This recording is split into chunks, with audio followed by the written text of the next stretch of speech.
Innal hamdalillah nahmaduhu wa nasta'inuhu wa nastaghfiruh wa na'udzu billahi min syururi anfusina wa min sayyiati a'malina. Man yahdihillahu fala mudhillalah wa man yudlil fala hadiyalah. Ashhadu an la ilaha illallah wahdahu la syarikalah wa ashhadu anna Muhammadan abduhu wa rasuluh.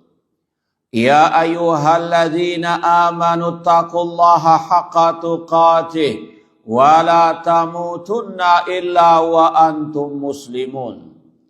Ya ayyuhan nasu taqu rabbakumul ladzi khalaqakum min nafsin wahidah wa khalaqa minha zawjaha wa batha minhuma rijalan katsiran wa nisaa wattaqullaha alladzi tasaaluna bihi wal arham innallaha kana 'alaikum raqibah.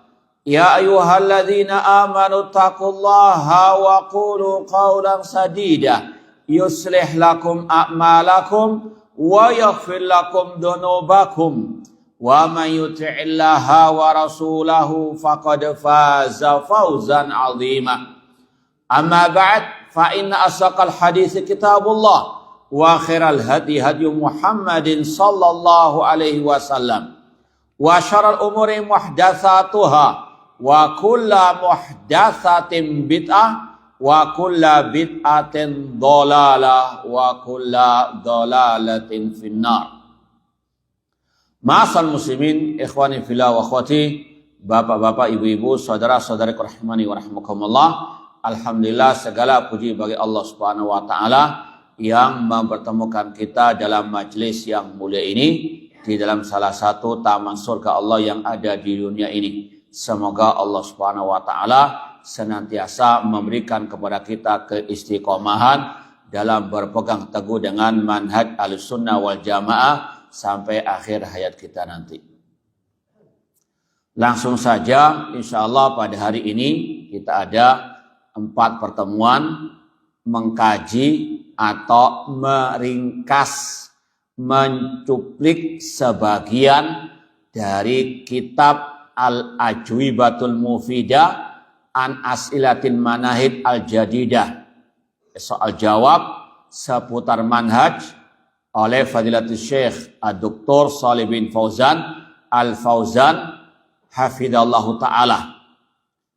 Kitab ini di awal-awal dakwah salafiyah di Indonesia tahun 90-an kurang lebih, ini sangat viral ya, pembahasan seputar manhaj. Sekali lagi, ini yang kita isyaratkan pada waktu tadi malam. Kalau awal-awal dakwah salafiyah di negeri kita ini, para asatidzah mereka luar biasa masih kental dalam mendakwahkan ciri khas dakwah salafiyah. Tabligh akbar, daurah itu tidak banyak keluar dari akidah wal manhaj, ya. Cuma sekarang sudah mulai luntur. Ya, sekarang ini kalau tidak sakinah mawaddah warahmah, ya masalah muamalah, jarang, langkah kajian tabligh akbar atau daurah membahas kitab akidah wal manhaj illa man rahimahullah. Maka ini sekedar wadzakir fa inna dzikra tanfa'ul mu'minin. Dan ini sekali lagi pentingnya untuk kita mengulang kembali kajian ini. Kalau di Surabaya, alhamdulillah kita sudah mengkhatamkan kitab ini beberapa tahun yang lalu. Dan itu butuh waktu setahun lebih. Ya, insya Allah masih ada di YouTube rekamannya 40 sesi kajian kita di Surabaya. Mengkaji kitab ini secara tuntas. Namun sekarang cuma sehari saja. Ya, maka ini sekedar ya mala yudrakul la yudrak julluhu kata orang Arab. Ketika tidak bisa mengambil semuanya, tidak mesti ditinggalkan keseluruhannya. Ikhwani fillah wa akhwati rahmani wa rahmakumullah. Dan pembahasan ini sangat penting sekali di zaman ini ketika banyak muncul syubhat baik dari luar maupun dari dari dalam. Ya, ini sangat penting agar kita bisa selamat biidznillah ta'ala dari pemikiran-pemikiran sesat ataupun dari syubhat-syubhat yang terus bergentayangan di tengah-tengah kita, entah di dunia nyata maupun di dunia maya. Kemudian sekedar tak kenal maka tak sayang tentang penulis kitab ini, sebagai insya Allah sudah paham, beliau adalah Fadilatul Syekh Dr. Shalih bin Fauzan Al-Fauzan hafidhallahu ta'ala. Meskipun asal kitab ini adalah kajian muhadharah, kemudian ditranskrip oleh murid beliau yang bernama Abu Abdillah Jamal Ibnu Furahan Al-Harithi rahimahullah ta'ala. Syekh Shalih bin Fauzan, salah satu ulama besar di abad ini, merupakan ulama besar juga di Saudi Arabia. Beliau lahir tahun 1354 Hijriah. Selisih 3 tahun dengan Syekh Rabi' bin Hadi Al-Madkhali rahimahullah ta'ala, yang 2 hari lalu beliau meninggal dunia rahimahullah rahmatan wasi'ah. Ya, kalau Syekh Rabi' lahir tahun 1351 Hijriah. Ya. Kurang lebih tahun 1933 Masehi. Sebelum kemerdekaan ya. Jadi sekali lagi, selisih 3 tahun dengan Syekh Rabi' bin Hadi, dan selisih setahun dengan Syekh Abdul Muhsin Al-Abbad Al-Badr hafidhallah ta'ala. Ini 2 yang ulama Ahlus Sunnah, ulama dakwah salafiyah yang masih hidup. Ya, semoga Allah memanjangkan usia mereka di atas ketaatan kepada Allah. Syekh Shalih bin Fauzan lahir tahun 1354 Hijriah. Syekh Abdul Muhsin Abbad lahir tahun 1353 Hijriah. Sedangkan Syekh Rabi' yang baru meninggal 1351 Hijriah. Beliau meninggal usia kurang lebih 96 tahun. Hampir seabad Syekh Rabi'. Rahimahullah ta'ala rahmatan wasi'ah. Adapun Syekh Shalih bin Fauzan, sekarang ini masih hidup. Semoga Allah memanjangkan usia beliau di atas ketaatan kepada Allah Subhanahu wa ta'ala. Dan alhamdulillah kita waktu kuliah di Madinah beberapa kali ikut kajian beliau, entah di aula kampus ataupun di Masjid An-Nabawi hafidhallahu ta'ala. Beliau punya banyak karya ilmiah, entah dalam masalah akidah. Kemarin sempat kita bacakan satu kitab beliau. Ada yang ingat enggak? Judul kitab beliau. Tadi malam kita sempat nukil ucapan beliau tentang skala prioritas dalam menuntut ilmu agama. Judul kitabnya saja apa itu? Ada yang ingat enggak? Naam. Ahsan, jazakumullah khair. Al-Irsyad ila Sahihil I'tiqad. Ya, kita ingin dalam kajian-kajian kita mengikat para tulabul ilmi dengan referensi para ulama. Ya, karena kita melihat gejala di zaman ini banyak para, ya istilahnya pahlawan medsos lah. Nggak tahu pahlawan kesiangan atau gimana. Yang posting, yang penting ada di otaknya ditulis. Nggak tahu referensinya dari mana. Asbun, pospus, tahu pospus? Seperti yang kita sampaikan kemarin, posting kemudian hapus, posting hapus. Kenapa? Karena postingnya tanpa ilmu, tanpa maroji. Ketika dibantah, hapus, bantah, dihapus, bantah, hapus. Demikian kelakuannya. Ini menunjukkan apa? Kejahilan dan tadi kemiskinan referensi. Adapun ahli sunnah secara umum dikenal dengan kekuatan ilmiahnya, kekuatan dalilnya. Tidak asbun, tidak yang terlintas di otaknya ditulis. Ya, namun ditimbang kembali dengan qala Allah wa qala Rasul wa qala as-sahabah. Ya, di antara referensi kemarin malam Al-Irsyad ila Sahihil I'tiqad oleh Syekh Shalih bin Fauzan Al-Fauzan. Itu di antara kitab beliau tentang akidah. Demikian pula kitab beliau ini masalah manhaj. Beliau punya kitab juga masalah fikih, Al-Mulakhas Al-Fiqh yang sangat bagus sekali. Ya, dan masih banyak yang lainnya. Ma'asal muslimin, ikhwani fillah wa akhwati rahmani wa rahimakumullah. Karena tadi keterbatasan waktu, maka sekedar kita akan mencuplik, meringkas apa yang ada dalam kitab Al-Ajwibah Al-Mufidah an As'ilatil Manahij Al-Jadidah. Ya, ringkasnya judulnya bertemakan soal jawab seputar manhaj, ya, terutama manhaj kontemporer. Kemudian sebelum kita masuk ke dalam inti pembahasan, perlu kita sampaikan apa arti manhaj. Al-manhaj secara bahasa Arab artinya at-tariqatul wadhihah, jalan yang terang benderang. Kalau secara bahasa ini mencakup berbagai macam bidang keilmuan, bahkan mencakup bidang apa saja. Manhaj dalam menulis, manhaj dalam mengajar, banyak istilah manhaj digunakan untuk berbagai bidang aktivitas kehidupan manusia. Tapi yang dimaksud di sini manhaj dalam arti yang khusus, yaitu manhaj dalam berdakwah. Seperti yang ditegaskan oleh Syekh Ahmad bin Yahya An-Najmi rahimahullah ta'ala. Beliau punya kitab juga mirip soal jawab tentang manhaj. Judulnya Al-Fatawa Al-Jaliyah Anil Manahij Ad-Da'awiyah. Fatwa-fatwa yang terang benderang tentang manhaj dakwah. Ketika beritanya, mal maksud bil manhaj, apa yang dimaksud dengan manhaj? Beliau mengatakan, al-manhaj huwa at-tariqah allati yaslukuha talibul ilmi fi da'wati ilallah. Ini manhaj bermakna khusus.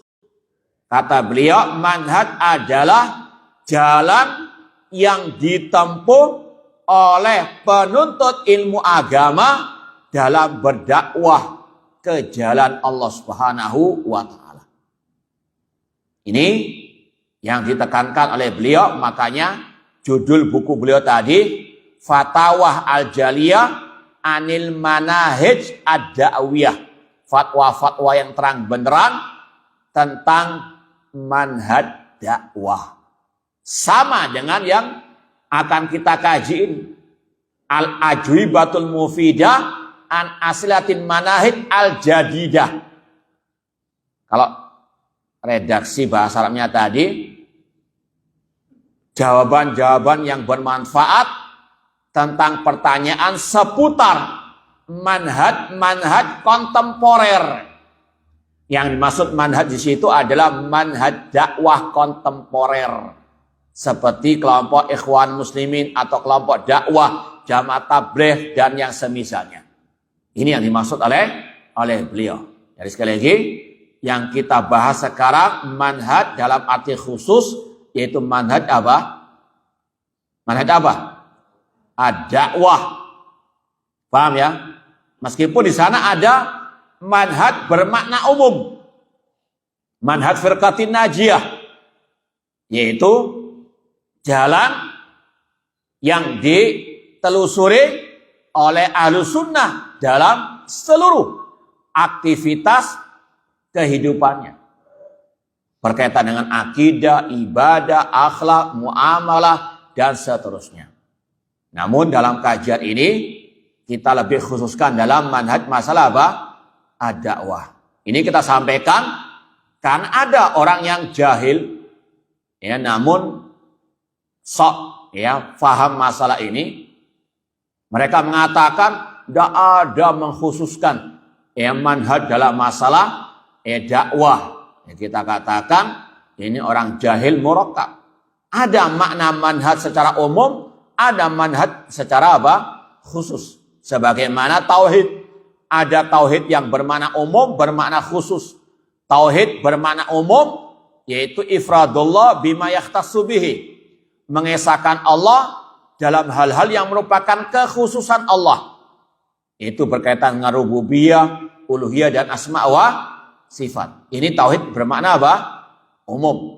Ada pula tauhid bermakna khusus, yaitu ifradullah bil ibadah. mengesahkan Allah dalam apa? Al-ibadah. Ini tidak saling bertentangan. Ya, ini saling menguatkan.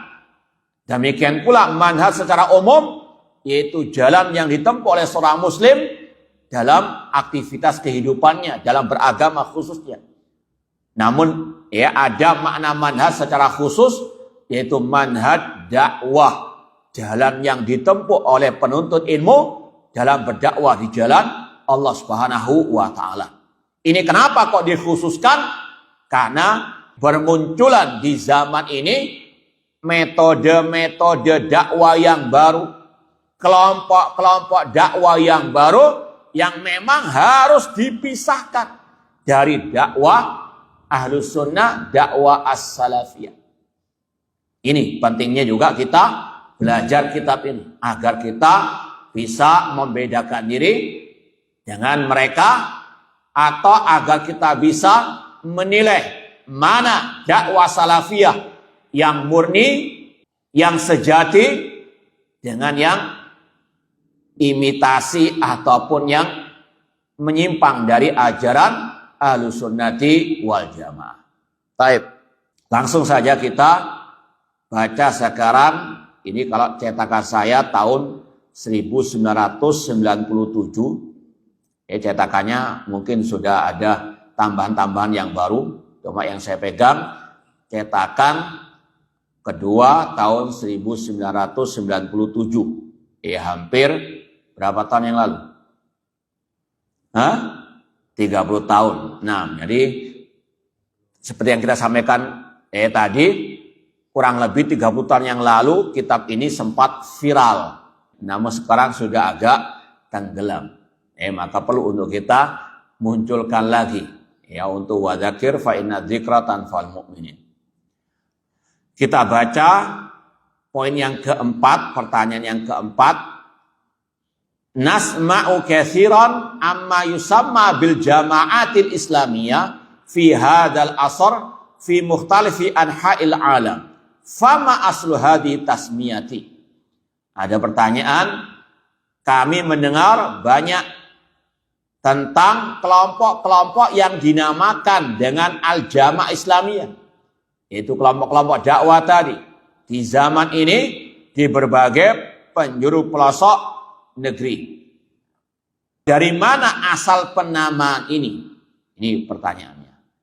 Wa hal yajuzu dzahab ma'ahum wa musyarakatuhum idza lam yakun ladaihim bid'atun. Pertanyaan yang berikutnya, kata penanya, apakah boleh kita bergabung bersama mereka selama tidak ada kebid'ahan di tengah mereka?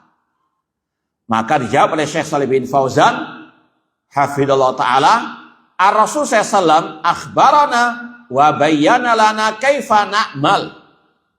Rasul sallallahu telah mengabarkan kepada kita, telah menjelaskan kepada kita bagaimana kita menyikapi semua hal ini.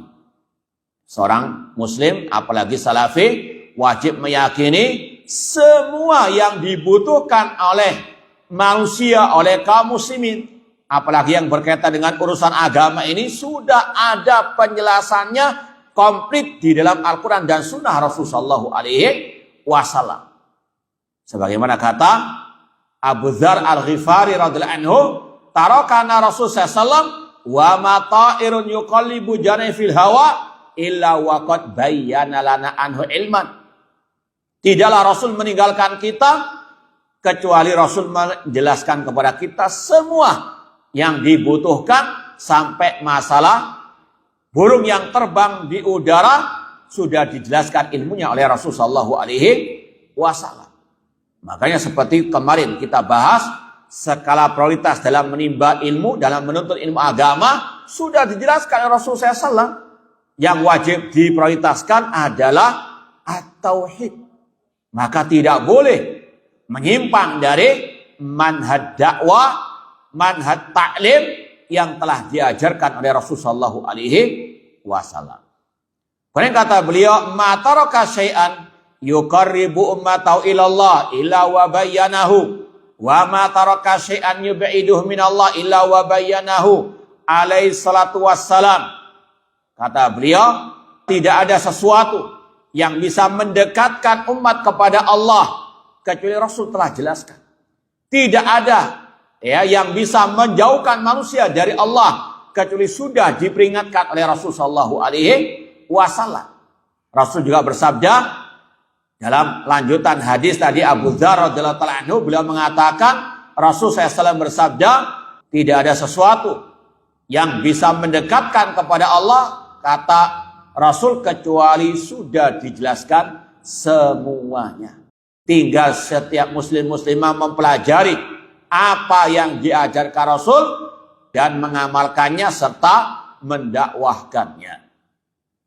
Wa min dzalika hadhihi masalah.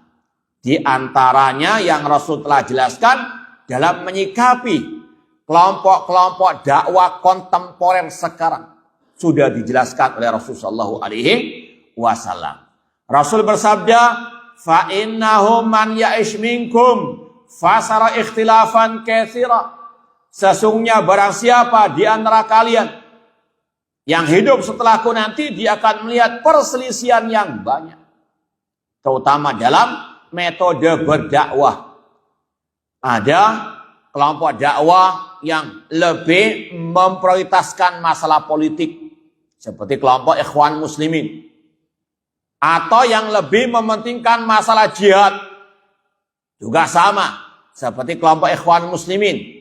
Karena kelompok Ikhwan Muslimin yang didirikan oleh Hasan al-Banna itu ada dua sayapnya. Sayap politik, sayap militer. Ini kelompok dakwah kontemporer. Kemudian yang kedua ada lagi kelompok dakwah Hizbut Tahrir. Lebih memfokuskan masalah mendirikan khilafah. Ada pula yang Jamaah Tabligh Fadailul A'mal. Ada pula sebagian dai yang lebih memprioritaskan masalah fikih. Ahlus Sunnah wal Jamaah sudah kita sampaikan prioritas dakwanya kepada at-tauhid. Maka bagaimana menyikapi kelompok-kelompok dakwah yang banyak ini? Maka ini yang Rasul telah kabarkan. Memang akan terjadi hal seperti ini. Perbedaan bukan masalah fikih saja, masalah metode dakwah, manhaj dakwah, bermacam-macam. Kata Syekh, lakin ma huwal ilad inda huduthi dzalik. Rasul mengabarkan umat akan terjangkiti penyakit perpecahan tadi. Sekali lagi terutama dalam masalah manhaj dakwah, metode berdakwah. Lalu apa solusinya? Kata beliau, fa'alaikum bisunnati wa sunnatil khulafa'ir rasyidin mahdiyyin. Solusi dari perpecahan, perbedaan, perselisihan tadi, pegang erat sunnahku kata Rasul dan sunnah para khulafa ar-rasyidin. Maka kalau antum ditanya mana metode yang benar antara metode Ikhwan Muslimin, Jamaah Tabligh atau Hizbut Tahrir, mana yang benar? Dari kajian kemarin, tadi malam. Dari tiga ini, mana yang lebih benar?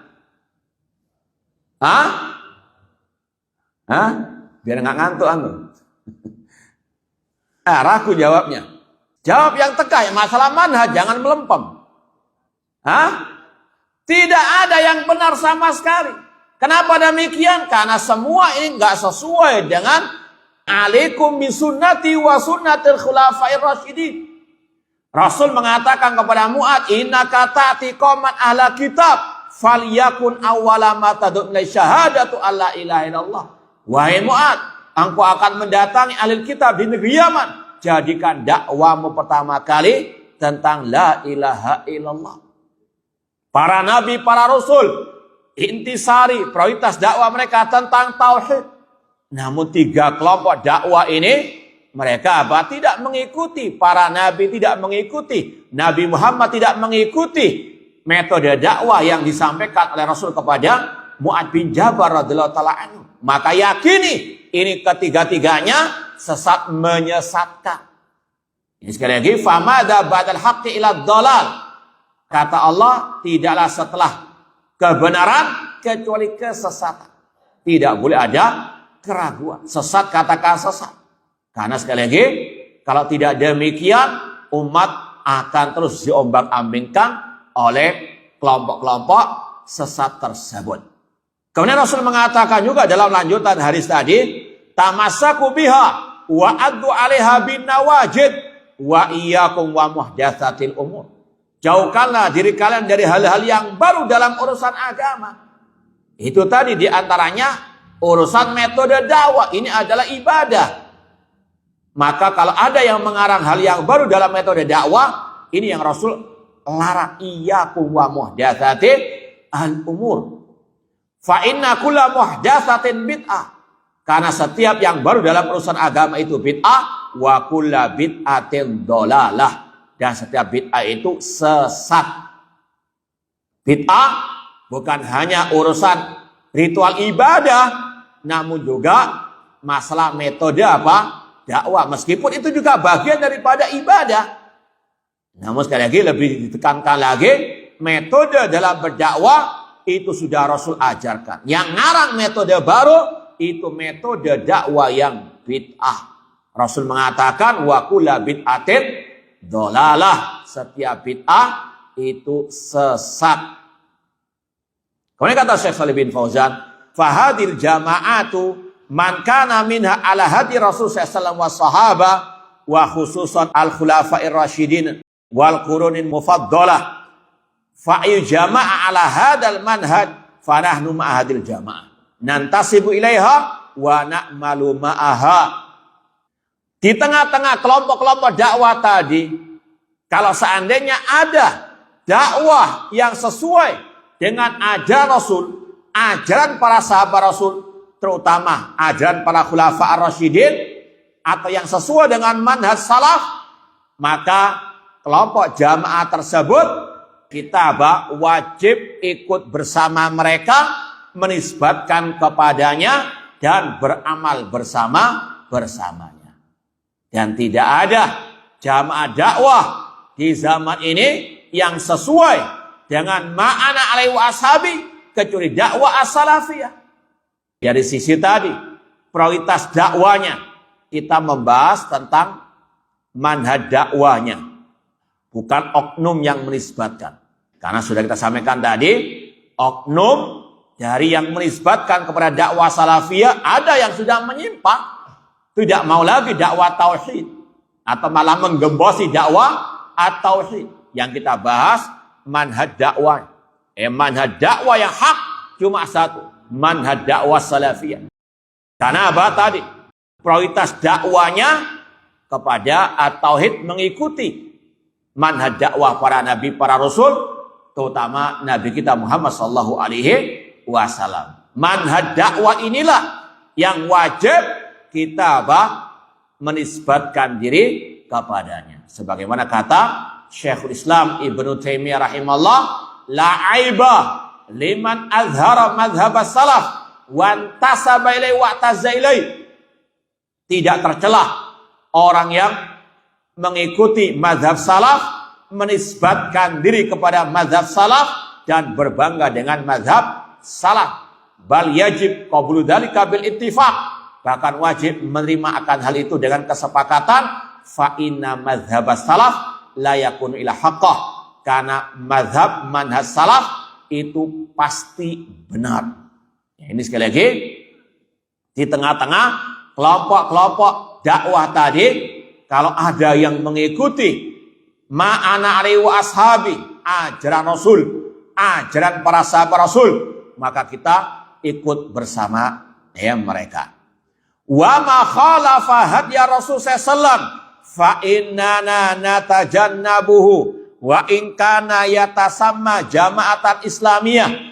Adapun kalau ada kelompok dakwah atau oknum yang berdakwah namun menyelisihi manhaj dakwah Rasul, apalagi menyelisih akidahnya Rasul, maka kita wajib menjauhinya. Inilah tolak ukur, timbangan kapan kita berwala, berloyalitas, dan kapan kita berbarok. Ini tolak ukur al-wala wal barok yang hak. Kata Rasul, awsaqul iman al-hubbu fillah wal bughdu fillah. sekuat-kuat tali keimanan, cinta dan benci karena Allah. Di antaranya, kalau orang itu menyelisih ajaran Rasul, maka wajib ada al-bara, apalagi dalam akidah dan al-manhaj. Meskipun orang yang paling dekat dengan kita. Kata para ulama, kita ketika mencintai seseorang karena Allah, karena dia bertauhid, karena dia ittiba kepada sunnah Rasul, karena dia di atas manhaj as-salafi yang sejati, kita cinta. Tapi ketika orang itu sudah berubah, wajib kita juga apa? Berubah sikap kita. Wala kita karena Allah, kita cintai dia karena Allah, karena dia mengikuti akidah manhaj para salafus saleh, kita mencintainya. Maka ketika dia berubah, kita wajib apa? Berlepas diri, membenci juga karena Allah. Jangan cinta sampai mati padahal orangnya sudah berubah. Berubah akidahnya, berubah apa? Manhajnya. Makanya seorang ulama salaf yang bernama Abu Bakar Al-Ayyash rahimahullah, ketika ditanya, "Man sunni?" Siapa ahlu sunnah itu? Siapa salafi yang sejati itu? Kata beliau, "Alladzi idza dzukiratil ahwa lam yaghdab li syai'in minha." Seorang salafi, seorang sunni adalah orang yang ketika disebutkan hawa nafsu alias kebid'ahan, penyimpangan, dia tidak membela sedikit pun dari kebid'ahan tersebut. Jangan gara-gara dia ustadz antum, ketika dia sesat, postingannya menyimpang jelas-jelas dari akidah salaf, kemudian ketika dibantah dengan bukti yang nyata, dengan ilmiah, antum membelanya membabi buta. Na'udzubillah min dzalik. Ini namanya hizbiyah. Ini namanya al-wala, bukan karena Allah Subhanahu wa taala. Apalagi Rasul mengatakan, la'anallah man awa muhdatsan. Allah melaknat orang yang membela kebid'ahan. Na'udzubillah min dzalik. Makanya Syekh Shalih bin Fauzan di pembahasan ini mengatakan, tolak ukur kapan kita berwala, kapan kita bergabung dengan kelompok dakwah, kalau ukurannya ma'ana alaihi wa ashabi. Adapun kalau sudah menyimpang, natajannabuhu, kita wajib menjauhinya. Meskipun tadi seandainya dulu dia apa? Luar biasa akidahnya, manhajnya di atas akidah manhaj salaf. Tapi kalau sudah berubah, wajib kita apa? Menjauh. Ada nggak orang yang seperti itu? Dulunya salafi, kemudian menjadi mantan salafi? Ada nggak? Hah? Banyak. Na'udzubillahi min dzalik. Nas'alullah ta'ala assalamul afiyah. Ya muqallibal qulub, tsabbit qulubana ala din. Maka sekali lagi ini tolak ukurnya. Kata beliau, kalau ada kelompok dakwah yang menyimpang dari ajaran Rasul, terutama tadi metode dakwah Rasul, kita wajib menjauhinya meskipun dia menamakan dirinya dengan jamaah Islamiyah. Al-ibratu laisat bil asma.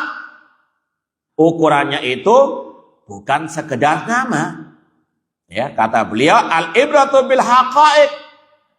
Tolak ukurnya itu hakikat, jati diri orang atau kelompok tersebut. Jangan kita tertipu dengan slogan propaganda. Oh, ini doktor salafi. Oh, ini ustadz salafi, dai salafi. Lihat dulu akidahnya. Ya, namanya dai salafi tapi suka mencaci maki pemimpin kaum muslimin mesas. Ini sekali lagi bukan dai salafi yang sejati. Ini yang imitasi. Enggak ada dai salafi yang sejati yang mencaci maki pemimpin kaum muslimin. Harus betul-betul apa? Kita sadar. Harus betul-betul kita kemarin selektif. Namanya dai salafi itu ukurannya akidah wal manhaj. Bukan ukurnya sekedar berjenggot. Iya, berjenggot wajib bagi setiap muslim. Tapi ini bukan ukuran apa? Orang itu dikatakan di atas akidah as-salaf. Ya, makanya Syekh Muhammad bin Shalih Al-Utsaimin rahimahullah ketika ditanya, kapan orang itu keluar dari firqatun najiyah? kata beliau, kalau menyelisihi dalam masalah akidah tauhid dan dia jatuh ke dalam kebid'ahan. Adapun maksiat, kesalahan dalam akhlak tidak mengeluarkan dari al-firqati an-najiyah. Bahkan insya Allah akan ada pembahasan selanjutnya. Lebih baik orang itu berbuat maksiat daripada berbuat apa? Kebid'ahan. Orang itu dikatakan ahli sunnah meskipun dia ahli maksiat. Tadi, ya tidak berjenggot alias mencukur jenggotnya atau mungkin berbuat maksiat yang lain. Dia masih bisa dikategorikan ahli sunnah kalau akidahnya, manhajnya sesuai akidah manhaj salaf. Tapi kalau misalnya jenggotnya luar biasa panjang, jubah luar biasa, pakai siwak, ya, namun dia ikut dakwah ikhwan muslimin, jamaah tabligh tadi, maka dia apa? Bukan ahli sunnah wal jamaah, atau akidahnya menyimpang dari akidah as-salaf seperti masalah tadi, mencaci maki pemimpin kaum muslimin. Ukurannya bukan casingnya, ukurannya akidah wal manhaj. Maka seorang harus paham betul kapan orang itu keluar dari ahli sunnah. Ya, sebagaimana kata Imam Ahmad dalam akidah beliau usul sunnah, beliau mengatakan wa minas sunnatil lazimah allati man taraka khoslatan minha lam yu'min biha wa lam yakbalha lam yakun min ahliha. Di antara sunnah, yaitu di antara akidah yang wajib dipegang erat, yang barang siapa meninggalkan salah satu perangainya, tidak mau mengimaninya, tidak mau menerimanya, dia bukan ahli sunnah. Kemudian beliau sebutkan masalah akidah ahli sunnah. Ini tolak ukur kapan orang itu dikatakan keluar dari ahli sunnah, kalau menyimpang dalam salah satu usul sunnah, prinsip akidah ahli sunnah. Bukan dalam masalah apa? Akhlak ataupun maksiat. Iya, itu salah, itu dosa, iya, itu mengurangi iman, namun tidak mengeluarkan dari ahlu sunnah. Maka wala wal barak kita juga harus apa? Sesuai dengan kadarnya. Jangan sampai orang yang naudzubillah min dzalik, kita lihat postingannya sesat menyesatkan dalam urusan usul sunnah, menyimpang bahkan sampai kepada kufur akbar postingannya, tapi tetap ditokohkan, dicintai, dihormati dan seterusnya. Adapun yang mungkin dikatakan salah dalam masalah akhlak luar biasa kayak ahli bidah, justru sebaliknya, yang postingannya sesat dalam usul sunnah, prinsip akidah ahli sunnah, ini yang wajib dihajar, diboikot, ditahdzir, dibandingkan yang apa? Jatuh ke dalam penyimpangan masalah akhlak ataupun kemaksiatan. Meskipun dua-duanya salah, namun ada level-levelnya. Faham dong?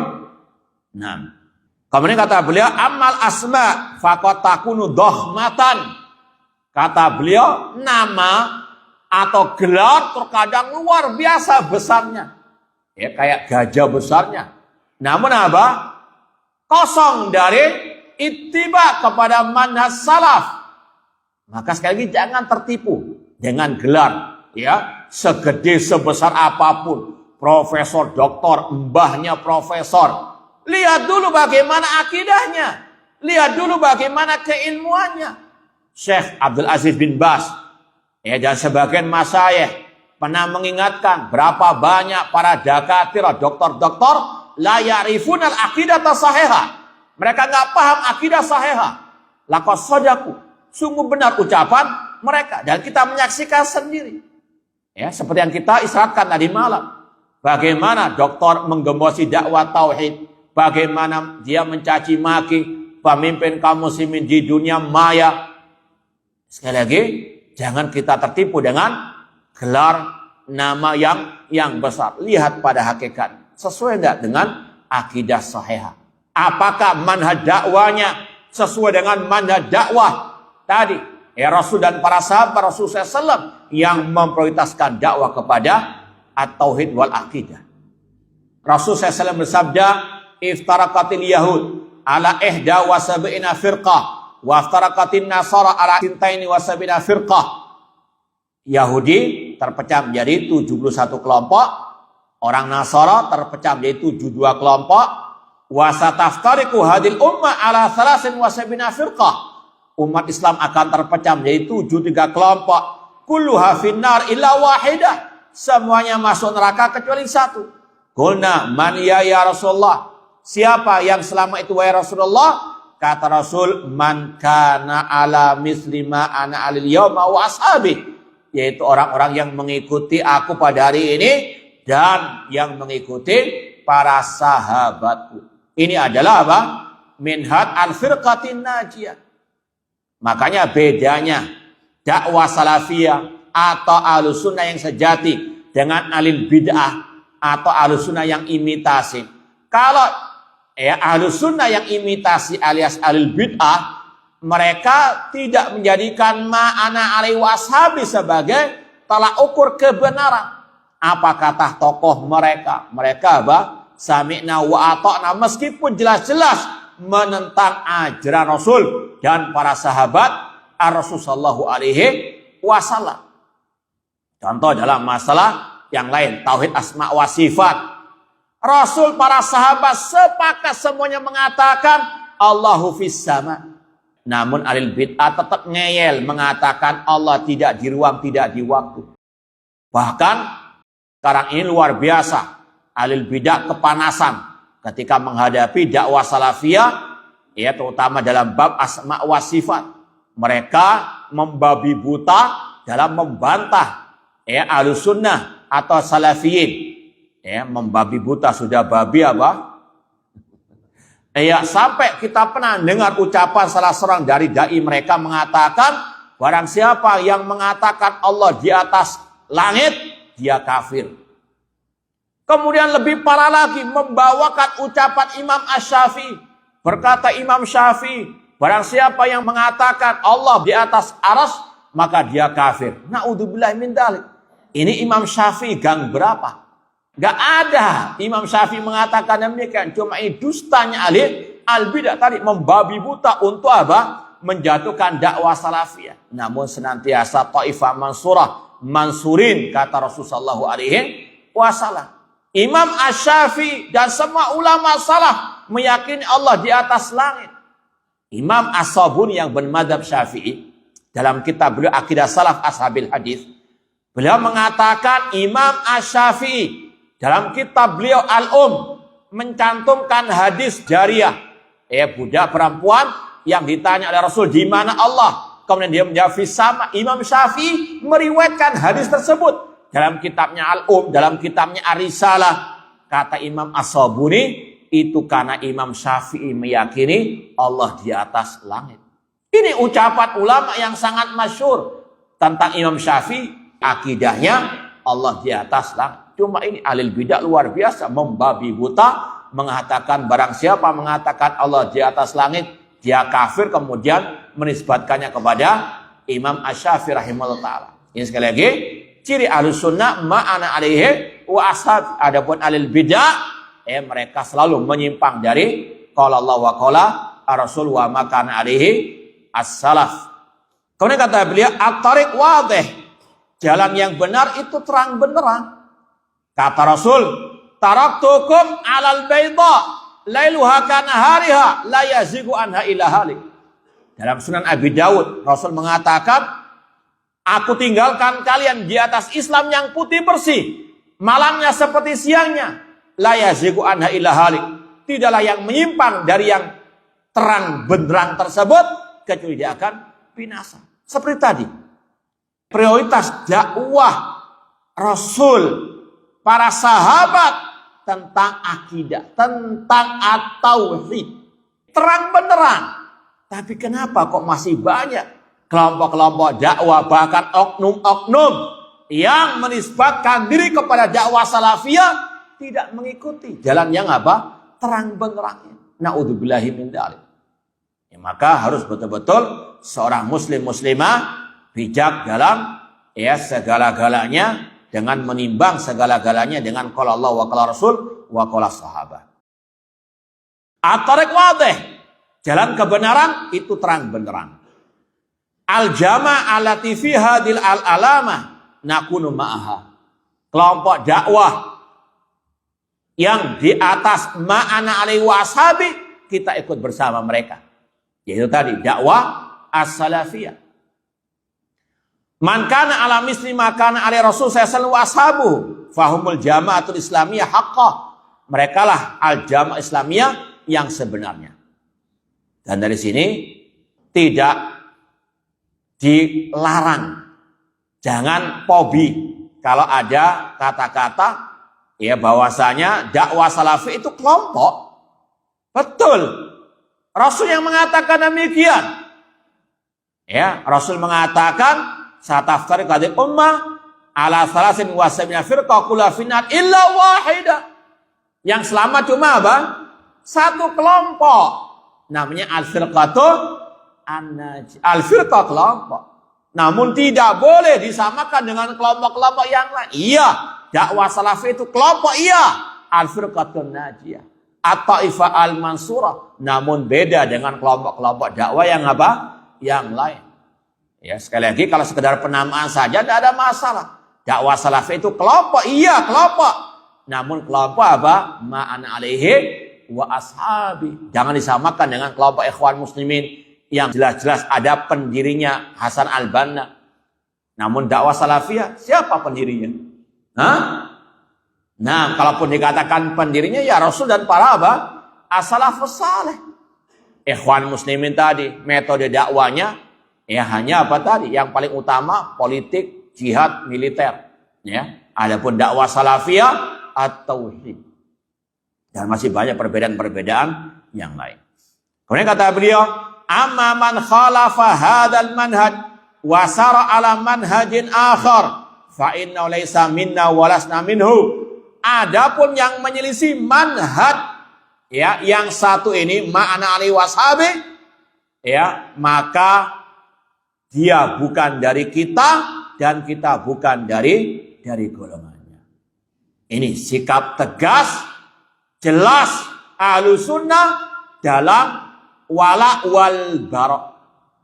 Ya, jangan seperti yang kemarin kita ditanya, ada ustadz ngaku salafi, namun selfie dengan apa?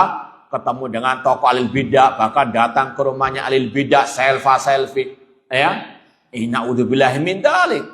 Ya, kita apa? Wajib ada al-bara', apalagi terhadap dai-dai penyesat umat, bukan malah bermesraan dengan mereka, naudzubillah min dzalik, ataupun duet ya, kajian meskipun live ya di medsos misalnya, dia di rumahnya, kita di rumah kita, namun apa duet di medsos, naudzubillah min dzalik. Ini bukan ajaran as-salaf berlepas daripada alil bidah, bukan malah apa berduet dalam dakwah dengan ahli al-bidah.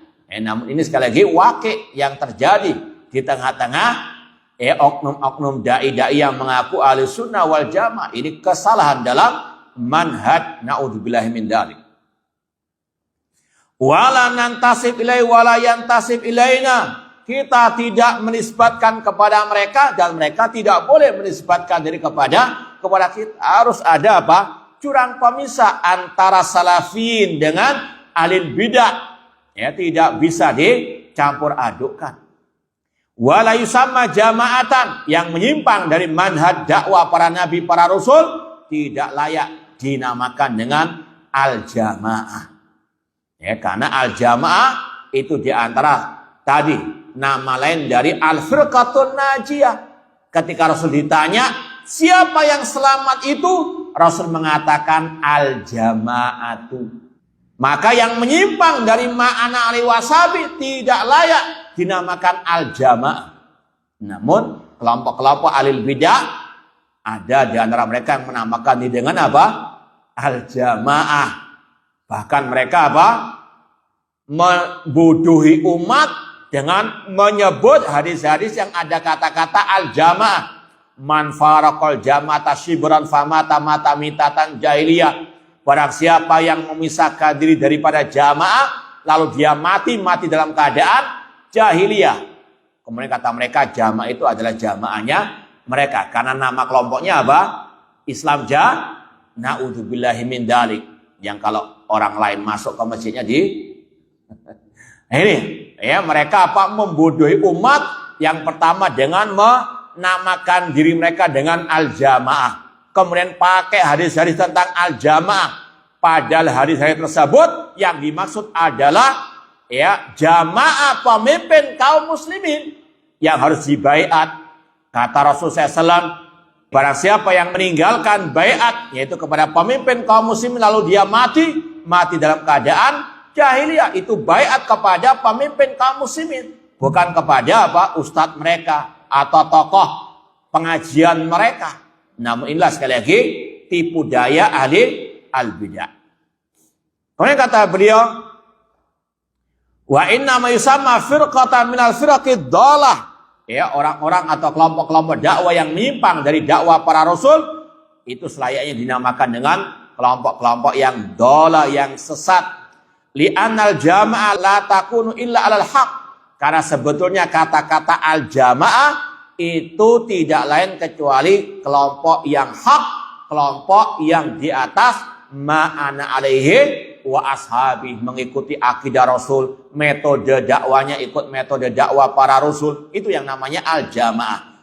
Makanya harus betul-betul kita sadar, harus kita punya pemahaman yang merupakan tolak ukurnya itu adalah hakikat jati diri mereka, bukan slogan, bukan nama, bukan gelar. Nah, seperti sekarang ini banyak gelar-gelar yang tidak sesuai dengan isinya. Minuman kesegaran ternyata khamr misalnya. Ada wisata syar'i padahal wisata syirik. Kan banyak. Apalah artinya nama kalau tidak sesuai dengan hakikat yang sebenarnya. Kemudian kata beliau, fahuwal ladzi yajtami alaihi an-nas wa amal batil fa inna yufarriq wa la yajma'. Kebenaran itu yang menjamakkan, menyatukan manusia, sedangkan kebatilan dialah yang memecah belah manusia. Allah berfirman, wa in tawallau fa innamahu fi syiqaq. Kalau mereka berpaling dari ajaran Allah dan Rasulnya, maka mereka dalam perpecahan, perselisihan. Tapi pertanyaan yang kalau di kitab ana nomor 5 halaman 8 ditanya oleh penanya, ayyuhuma asyaddu azaban, mana yang lebih keras azabnya, al-usatu awil mubtadi'atu, ahli maksiat atau ahli bid'ah? Ini yang kita sampaikan tadi. Kata Syekh Shalih bin Fauzan, al-mubtadi'atu asyad, ahli bid'ah itu yang lebih dahsyat azabnya, keras azabnya di hari kiamat. Li'anal bid'ah asyaddu minal maksiyah, karena bid'ah lebih berbahaya, lebih parah dari maksiat. Al bid'atu ahabbu ila syaitan minal maksiyah. Kata beliau, bid'ah lebih dicintai oleh setan daripada maksiat. Ini beliau menukil sebetulnya dari ucapan salaf. Siapa yang tahu siapa salaf tersebut? Sufyan Ats-Tsauri rahimahullah ta'ala, beliau mengatakan al bid'atu ahabbu ila iblis minal maksiyah, al maksiyatu yutabu minha wal bid'atu la yutabu minha. Kata Sufyan Ats-Tsauri rahimahullah ta'ala, bid'ah lebih dicintai oleh iblis daripada maksiat. Orang yang berbuat maksiat ada harapan untuk bertobat karena dia merasa bersalah. Dalam hati kecilnya dia berdosa. Adapun pelaku bid'ah dia nggak akan bertobat karena dia merasa telah berbuat yang hak. Inilah bahayanya bid'ah dibandingkan maksiat. Makanya tadi yang mengeluarkan orang dari Ahlussunnah al bid'ah, maksiat tidak mengeluarkan dari Ahlussunnah.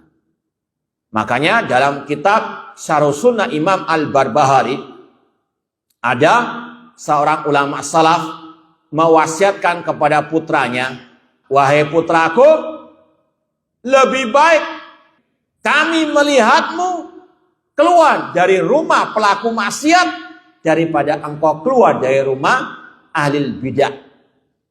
Kenapa demikian tadi? Karena bid'ah lebih berbahaya daripada maksiat. Dua-duanya bahaya. Namun ada apa? Skala prioritas tadi. Bid'ah lebih wajib dijauhi daripada apa? Maksiat. Makanya kalau mau dibandingkan lebih baik orang itu bergelimangan dosa ketika jadi artis daripada tobat dari artis jadi ustadz namun ustadz alil bid'ah. Paham ya? Lebih baik apa? Maksiat daripada dia menjadi ahli al bid'ah. Meskipun sekali lagi dua-duanya salah, keliru. Kita tidak naudzubillah min dzalik menghalalkan, meremehkan dosa. Namun inilah pandangan salaf. Bid'ah lebih berbahaya daripada maksiat. Ketika antum mendapati dua teman antum, satu ahli maksiat, satu ahli bid'ah, yang sekali lagi harus dikerasi yang ahli bid'ah dibandingkan yang ahli apa? Maksiat. Jangan sampai yang tadi jatuh dalam kebid'ahan, disayang, disupport, dibela. Sedangkan yang ahli maksiat kayaknya finari jahannam khalina fiha abada. Ini keliru dalam apa? Ya, al-wala' wal-bara dalam manhaj. Na'udzubillah min dzalik. Kemudian kata beliau li annal asiyatu, pelaku maksiat dalam hati kecilnya ada apa? Perasaan bersalah. Beda dengan ahli bidah. Makanya sering kita contohkan ya. Antara maling ayam atau maling sepeda motor itu kalau ketangkap biasanya apa? Minta ampun dia. Tahu dia salah. Dia nggak mungkin gagah berani mengatakan ya apa salah saya, nggak mungkin. Malah digebukin. Ya. Namun beda dengan teroris ketika ditangkap. Teroris ketika ditangkap apa? Nggak ada kata ampun maaf, nggak ada. Malah apa? Ya, ini jihad di jalan Allah Subhanahu wa taala. Ini bahayanya apa? Bid'ah dan al-bid'ah. Makanya as-salaf mereka lebih banyak mentahdzir dari kebid'ahan dibandingkan apa? Al-maksiyah. Tadi ya yang kita utarakan dari ucapan Sufyan Ats-Tsauri dan juga salah satu salaf yang diriwayatkan oleh Imam Al-Barbahari rahimahullah taala. Kemudian kata beliau, amal mubtadi' fa qalilan ma yatub, alil bid'ah sedikit yang bertobat. Bukan berarti tidak ada. Ada cuma sedikit. Karena mereka merasa apa? Merasa benar. Qul hal nunabbi'ukum bil akhsarina a'mala. Allah mengatakan, apakah kami akan memberitahukan kepada kalian orang yang merugi amal ibadahnya, alladzina dhalla sa'yuhum fil hayatid dunya wa hum yahsabuna annahum yuhsinuna sun'ah, yaitu orang-orang yang sesat dalam kehidupan dunia namun dia merasa telah berbuat yang sebaik-baiknya. Itulah ahlul bidah. Li'annahu yadun annahu ala haq. Ahlul bidah merasa dia di atas kebenaran. Bi khilafil asi, berbeda dengan ahli maksiyah. Fa innahu ya'lam annahu asin wa annahu murtakibul li maksiyah. Pelaku maksiat dia sadar dalam hati kecilnya dia merasa bersalah, berdosa. Amal mubtadi fa innahu yara annahu muti' wa annahu ala ta'. Adapun alil bid'ah dia merasa telah di atas ketaatan kepada Allah. Falidzalika saratil bid'ah wal iyadu billah syarran minal maksiyah. Kesimpulannya bid'ah naudzubillah min dzalik lebih jahat, lebih jelek daripada maksiat. Walidzalika yuhadzirus salaf min mujalasatil mubtadi'ah. Makanya ulama salaf banyak mentahdzir kaum muslimin, talibul ilmi dari bermajlis ilmu dengan ahli bid'ah. Ini manhaj salaf. Ratusan bahkan mungkin ribuan ucapan salaf yang mentahdir kita dari bermajlis dengan ahli bid'ah. Entah bermajlis kalau sekarang di dunia maya ataupun di dunia nyata. Jangan sampai di dunia nyata nggak mau duduk di majlisnya ahli bid'ah, namun suka melihat apa? Ya, di dunia maya majlisnya mereka dakwah. Haram. kecuali bagi yang mau membantah syubhat-syubhat alil bid'ah tersebut. Hati-hati, asyubha khotofa wal qulubu dhaifah. Kita sudah diberikan tahdir oleh para ulama salaf. Hati-hati kalau kita menyimpang, bisa saja masuk ke dalam golongan mereka. Hati-hati. Hati bukan kita yang memiliki, yang mengaturnya. Inna quluba bani Adam baina usbu'aini min asabir rahman yuqallibu kaifa yasha. Hati manusia ada di antara dua jemari Allah. Allah yang membolak-balikannya. Kita sudah tahu al-haq, nggak boleh bermajlis dengan al-bidah. Kalau kita mulai mencicipi majlis mereka karena syubhat mereka, wa man yudlil fala hadiyalah. Kalau sudah Allah sesatkan, tidak akan ada yang bisa memberikan hidayah. Dan itu wallahu alam sebab mengapa ada mantan-mantan salafi itu. Di antaranya apa? Mereka sudah tahu di tahdzir ulama salaf, jangan duduk di majlis alil bidah. Namun mereka merasa, kuat akidahnya, kuat manhajnya.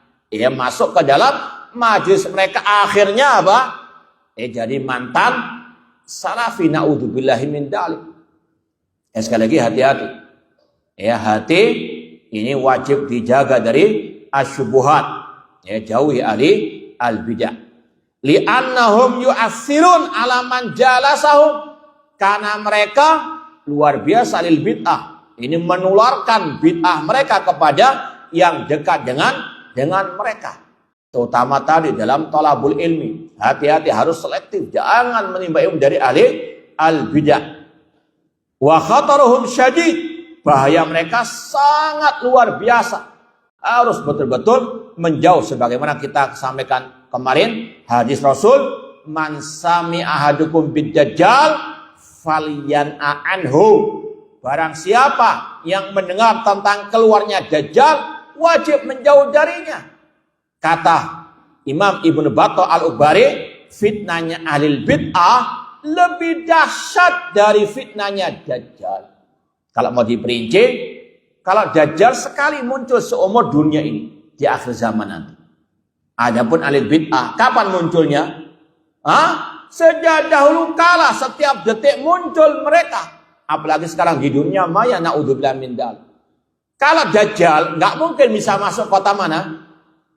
Maka Madinah. Sedangkan alil bid'ah bisa bertelur di sana. Banyak di sana juga ahli al-bidah. Maka jangan antum tertipu. Oh, ini syekh dari Mekah, dari Madinah, pasti ahli sunnah. Nggak mesti. Banyak juga ahli al-bidah. Harus selektif lagi. Kalau Dajjal, kata Rasul, ada tandanya. Kafa'rah di antara dua matanya. Namun alil bid'ah, apakah ada tulisannya saya alil bid'ah? Enggak ada. Maka bahayanya alil bid'ah lebih dari bahayanya ad-dajjal.